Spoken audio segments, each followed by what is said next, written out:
Subscribe करें हमारे YouTube channel को और बेल आइकन को प्रेस करें हमारे लेटेस्ट वीडियोस को देखने के लिए।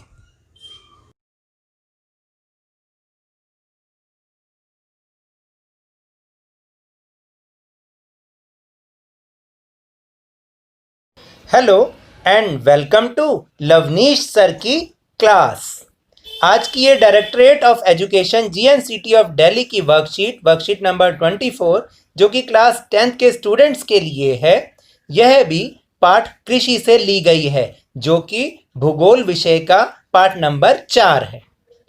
पिछली वर्कशीट में हमने खाद्य फसलों के बारे में पढ़ा था या पेय फसलों के बारे में या डिफरेंट टाइप ऑफ फसलों के बारे में पढ़ा था, लेकिन इस पार्ट में हम अखाद्य फसलें पढ़ेंगे। अखाद्य मतलब ऐसी फसलें जो खाने पीने के लिए यूज़ तो नहीं होती बल्कि इन्हें नकदी फसलें कहा जाता है, क्योंकि इनको बेचकर बहुत सारा नकद प्राप्त होता है और हमारी अर्थव्यवस्था को उससे बहुत फ़ायदा पहुंचता है। तो चलिए शुरुआत करते हैं।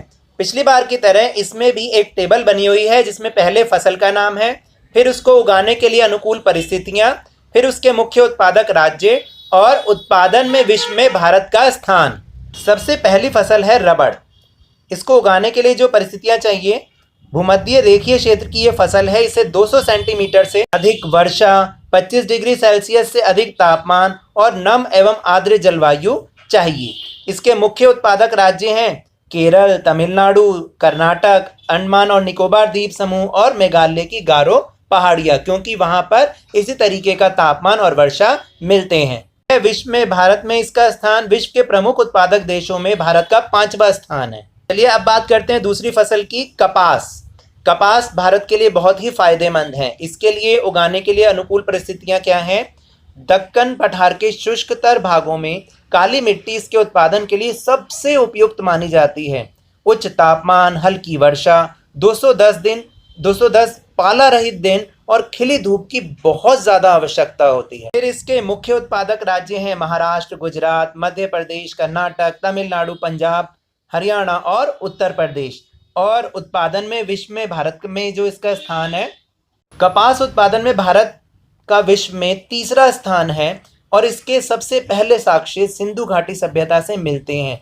तो देखिए, कपास उगाने में पूरे विश्व में भारत का 3रा स्थान है। अब बात करते हैं सुनहरे रेशे यानी जूट की। जूट की फसल बाढ़ के मैदानों में जल निकासी वाली उर्वरक मिट्टी में उगाई जाती है। इसे बढ़ने के लिए उच्च तापमान की आवश्यकता होती है। अब इसके उत्पादक राज्य, तुम्हें पता है पश्चिम बंगाल में भारत में सबसे ज्यादा जूट उगाई जाती है। इसके बाद बिहार, असम, उड़ीसा ये प्रमुख जूट उत्पादक राज्य हैं। और इसके साथ क्या तुम जानते हो कि जूट उत्पादन में भारत का विश्व में पहला स्थान है। जूट को सुनहरा रेशा भी कहा जाता है, लेकिन इसकी उच्च लागत के कारण और कृत्रिम रेशों और पैकिंग सामग्री विशेषकर नायलॉन की कीमत कम होने के कारण बाजार में अब इसकी मांग कम होती जा रही है। अब हम बात करते हैं फसलों की पैदावार बढ़ाने के लिए प्रौद्योगिकी और संस्थागत सुधार कौन कौन से किए गए। ये एक बहुत ही इम्पोर्टेंट टॉपिक है और इसमें 5 नंबर का क्वेश्चन बोर्ड के पेपर में अवश्य आता है, इसलिए आप इसको बहुत ध्यान से समझ के लिखिएगा, याद करिएगा। प्रौद्योगिकी का मतलब जैसे ट्रैक्टर यूज़ होने लग गया, जैसे सिंचाई के लिए पंप सेट यूज़ होने लग गए, फर्टिलाइजर्स यूज़ होने लग गए, ये तो है प्रौद्योगिकी सुधार। और संस्थागत सुधार वो होते हैं जैसे किसानों की हेल्प के लिए सरकार ने संस्थाएं बनाई हैं, जैसे मिट्टी जांच केंद्र, दूरदर्शन पर एक किसान चैनल को शुरुआत करी, जैसे कि आकाशवाणी पर किसानों की हेल्प के लिए प्रोग्राम्स आते हैं। ये सारे संस्थागत सुधार हैं। इस वर्कशीट में दोनों सुधार मिक्स करके दे रखे हैं, आप इन्हें अपनी किताब में से पढ़ के अलग अलग समझ के करिएगा। इन सुधारों की तत्काल आवश्यकता इसलिए पड़ी क्योंकि प्रौद्योगिकी एवं संस्थागत सुधारों के अभाव में लगातार भूमि संसाधन के प्रयोग से कृषि का विकास अवरुद्ध हो जाता है और इसकी गति मंद पड़ जाती है। बढ़ती हुई जनसंख्या के लिए यह एक मुख्य चुनौती है, इसलिए सरकार ने निम्नलिखित प्रौद्योगिकी एवं संस्थागत सुधारों की शुरुआत की। ये जानते हैं ये प्रौद्योगिकी और संस्थागत सुधार कौन से थे या कौन से हैं। हरित क्रांति एवं श्वेत क्रांति यानी कि ऑपरेशन फ्लड की शुरुआत की गई। जोतों की चकबंदी, सहकारिता तथा जमींदारी आदि को समाप्त करने को प्राथमिकता दी गई। व्यापक भूमि विकास कार्यक्रम शुरू किया गया। फिर फसल बीमा का प्रावधान, किसानों को कम ब्याज दर पर कर्ज प्राप्त करवाने के लिए ग्रामीण बैंकों, समितियों और बैंकों की स्थापना की गई। इसके अलावा भारत सरकार ने किसान क्रेडिट कार्ड KCC और व्यक्तिगत दुर्घटना बीमा कार्ड PAIS भी योजनाएं शुरू की। इसके अलावा किसानों को बिचौलियों के शोषण से बचाने के लिए सहायता मूल्य एवं कुछ महत्वपूर्ण फसलों के लाभदायक खरीद मूल्यों की भी सरकार समय समय पर घोषणा करती रहती है। ये तो थे हमारे वर्कशीट के टॉपिक। चलिए अब प्रश्न उत्तर की ओर चलते हैं। प्रश्न संख्या 1 है, नीचे 2 फसलें X और Y दी गई है। दी गई जानकारी की मदद से उनकी पहचान करें और उनसे संबंधित प्रश्न के उत्तर दें। पहले प्रश्न का क भाग है, X एक रेशे वाली फसल है जो सूखी काली मिट्टी में बेहतर उगती है। इसे उगने के लिए पाला रहित जलवायु और उच्च तापमान चाहिए। भारत के कौन से राज्य इसके प्रमुख उत्पादक हैं?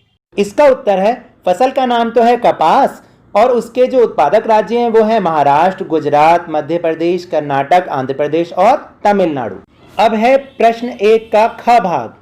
वाई एक और रेशेदार फसल है पर यह जमीन में नहीं उगती बल्कि कीड़े के कोकून से प्राप्त होती है जो मलबड़ी के पेड़ की हरी पत्तियों पर पलता है। औरतें इस रेशे से बुनी साड़ियां भी पहनती हैं। इसका उत्तर है रेशम और इसके उत्पादक राज्य हैं असम, झारखंड, पश्चिम बंगाल और तमिलनाडु। फिर है प्रश्न नंबर 2, आपको क्या लगता है कि जूट को सुनहरा रेशा क्यों कहा जाता है? इसके 2 उपयोग बताइए और बाजार में इसकी मांग क्यों कम होती जा रही है? तो इसका उत्तर है कि जूट को गोल्डन फाइबर इसलिए कहा जाता है क्योंकि यह एक नकदी फसल है और इसका निर्यात अर्थव्यवस्था के लिए बहुत ही लाभदायक होता है। इसके 2 उपयोग हैं कि जूट के फाइबर का उपयोग मजबूत रस्सियों, बोरियों, डोरमेट, कालीन, कुर्सी आदि बनाने के लिए किया जाता है। बाजार में इसकी मांग कम होने के क्या कारण है? पहला, ऊंची लागत और दूसरा, कृत्रिम रेशों और पैकिंग सामग्री विशेषकर नायलॉन की कीमत कम होने के कारण बाजार में इसकी मांग कम हो रही है। चलते हैं प्रश्न नंबर 3 पर। चोरा 1 एकड़ के जमीन के टुकड़े पे खेती करने वाला सुल्तानपुर गांव का एक छोटा किसान है। आपको क्या लगता है कि निम्नलिखित संस्थागत सुधारों में उसकी दशा किस प्रकार सुधरी है? अ है ग्रामीण बैंक, ब है न्यूनतम निर्धारित मूल्य और स है फसल बीमा का प्रावधान। देखिए, ग्रामीण बैंक कम प्रलेखन और बहुत ही सामान्य ब्याज दर पर आसानी से ऋण प्रदान करने में मदद करता है। ब है न्यूनतम निर्धारित मूल्य या न्यूनतम समर्थन मूल्य। नंबर 1, यह सरकार द्वारा किसानों को गारंटीकृत मूल्य और सुनिश्चित बाजार देता है। नंबर 2, यह उन्हें मूल्य में उतार चढ़ाव से भी बचाता है।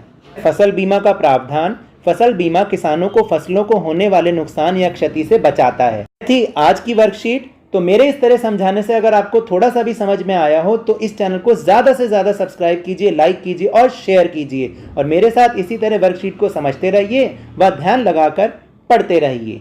धन्यवाद।